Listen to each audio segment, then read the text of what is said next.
guys and gals, Never here from Drake Queen Gaming, and some of you on Twitter, the Gaming Dragon. Today I'm coming back at you for Let's Play episode of Dawn Chorus, Rune's Path. So yeah, let's go ahead and jump right back into it, shall we? Alarm chain, we're up, and let's go. Alright. You can't step into the same river twice. Everything flows. Greeks really loved water, didn't they? Or maybe that was just Heraclitus. And it's all a metaphor anyway. Though, what isn't? That's how we all are. Metaphors build on metaphors, all to harness this flux we're in and structure it with meaning. Brains are pattern-seeking machines that structure chaos into rules. But I love water itself. I love to move through it. Oh, this is probably Rune. But I love water itself. I love to move through it. I love floating on its surface, weightless. I love emptying my lungs of air and dropping to the bottom like a stone, into this radical tranquility. I don't love them just as metaphors. I love the physical sensations, the meditative calm. There's something that water has that quiets my thoughts. I love how my muscles work in perfect harmony to keep me afloat, slicing through the water in a swimming pool. I don't even have to think about swimming. My body just takes over, performing the learned moves. My antlers are the only challenge. I have to keep my head up to maintain my speed. That only means I have to work harder. When my body is busy, my head feels so much clearer. As the pool distorts with waves, the surface of my mind begins to clear. It's incredible how much of life the Greek philosophers figured out still back in antiquity. And Heraclitus lived even before Socrates. He still believed the moon was a bowl of fire. I've read Apology of Socrates before, and it shook me to my core. Then I, of course, forgot about it. I barely applied anything I've read there to my life. And there's a lot in my life I have to change. I need to stop and look around and understand what I really want. I have to stop trying to please others with who I am. I have to stop trying to even please myself before I understand what it is I might want. It might be simpler than getting into a national team. It might be simpler than being a top student and then a successful scientist. I didn't even kid myself that I could become both, but I still acted as if I could, keeping options open. I have to start understanding myself and deciding what's important for me. And the answers hurt, because they confront me with my fears. Fear of being abandoned, fear of being unloved, fear of never being enough. But I know what I was doing was only taking me farther away from what I needed, because what I needed is people around me. I simply need friends, that little and that much, people I can spend days with and feel like I belong. I want to be appreciated, I know that, but I don't have to get to the top for that.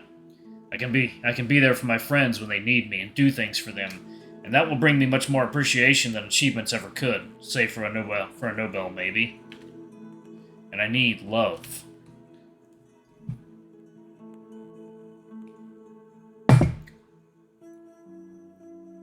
Not even to be given love. I need to feel love myself.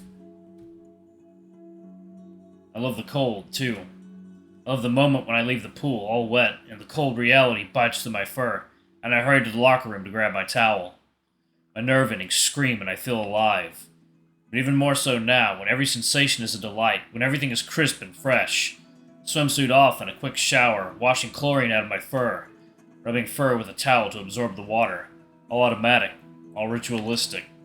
There's a deep calmness in these learnt movements if I do them intentionally. If I was looking for meaning, then the meaning is here, all around me, in every contraction of my muscles. But there's another dimension to all this when I'm not alone. Our laughter fills the room, pearly and shining. Being here with Carvine adds more depth to everything. The swim, the conversations, the time spent together, it all adds to something much bigger than the sum of its parts. I never thought I'd feel feelings this warm towards anyone. So warm it's akin to burning, as if my skin was heating up with the sun, as if I was running a fever. Is this still friendship? We've held pause. This has to mean something. And I could kiss him, could I kiss his pretty face? Is what I'm feeling momentary? Does he know? I didn't think I'd fall for a guy, but now that it happened, it feels so right, so freeing. Like it had to happen. Like this is me, specifically. Does it matter? Barely. What does it change what gender he is? I've always thought I was heteroflexible and curious. Now this is making me rethink just another aspect of who I am and why.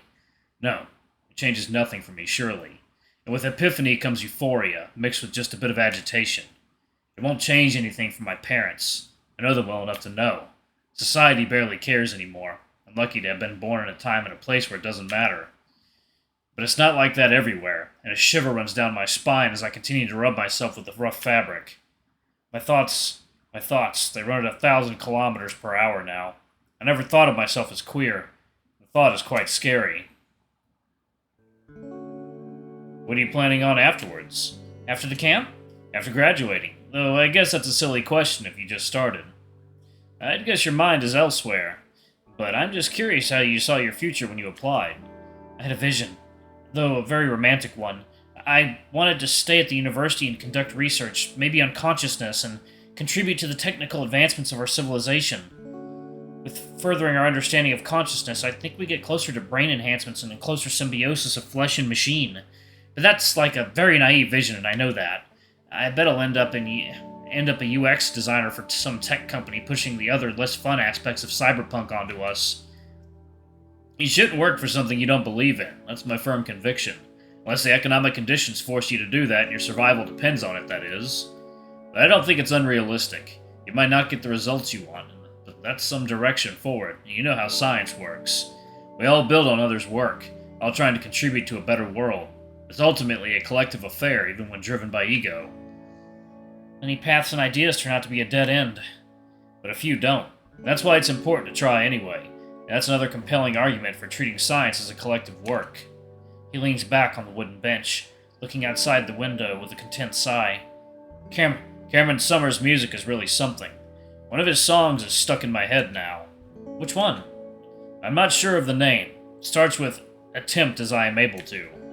Oh, that's the title!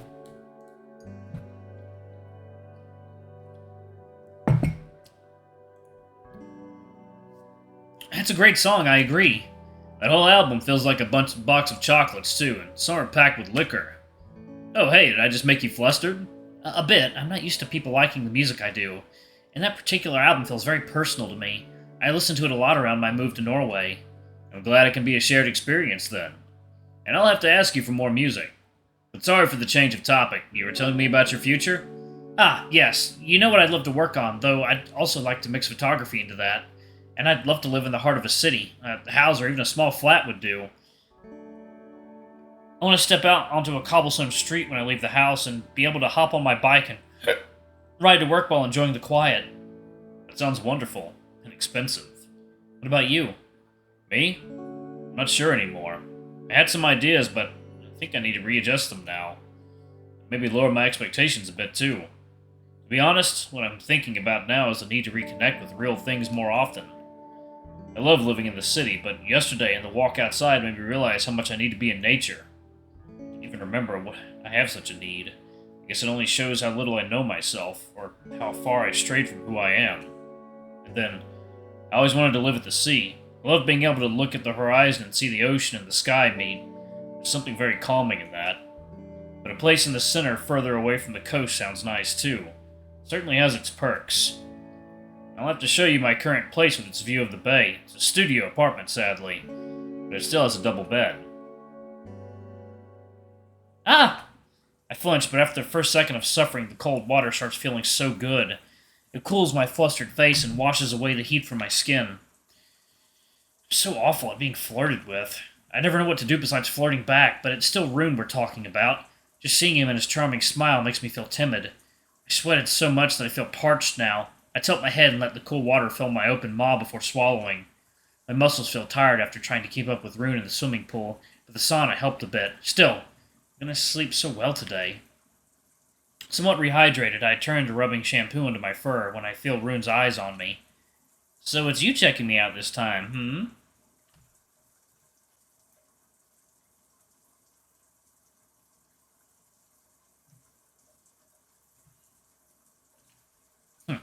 I try to make my voice sound as casual as possible, with a note of sass if I'm lucky. That's not easy.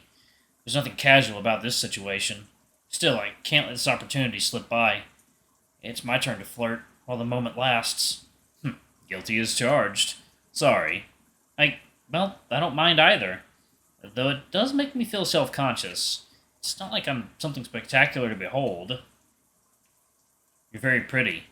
I mean it. Or hot, if you prefer. Oh, that's too much. He's stealing the initiative again, and I hoped I could be the one to make him blush this time. Thanks! So don't act all shy. You should show off more. But I'm stopping now, sorry. The showers are a neutral zone. Better finish and let's head back. It's getting late. And then we can pick up from where we left off. Can be in your room this time if you prefer. And he walks away, leaving me standing under a stream of cold water, my cheeks burning regardless. How are you feeling? Odd. Funny. Alive. Do you know Avian Collective? Only a little bit. There's a song on Terryweather Post Pavilion. Oh, that's the one album I know. I return towards him. He's gazing up at the wooden ceiling, tracing the lines of the wood, or maybe doing nothing in particular. His snout pointed upward, short-furred and handsome, seems to light up the room. He's the center of gravity here, and it's towards him that I'm pulled. It was a good idea to meet in my room this time. I feel more confident here in my territory. It might be their best one. I can never decide, but if you make me point to their best album at different times, I think I'd point at this one the most. Do you know the first track from it? In the Blossoms? No, not that one. Or maybe you'd have to play it. I can later. I don't want to get up now. His paws holding mine, his thumb playing with my paw pads. My tiny guest house room feels like a cottage in the wilderness. Him, a bad wolf I tamed. And this all like a fairy tale. That song is how I feel. An explosion rushing forward. Energy that was laying dormant for too long. That's fantastic. Just don't burn yourself out again, please. Rune doesn't reply. Not with words, at least. He pulls me in, but this time literally. He grabs my shoulder and turns me towards him, and my snout lands in his chest, hidden behind thin fabric. Do you think there is something spiritual in music? What do you mean? How do I say this without sounding like I'm nuts? But why do we even listen to music? You could say it's entertainment, but is it really most of the time? Alright, y'all, I'm going to go ahead and pause it right there. Thank y'all so much for watching. Don't forget to like, comment, subscribe, ring that notification bell, and check out our Patreon, YouTube memberships if you can. It always helps. Anyway, I love you all, and I'll see y'all in the next video. Bye-bye!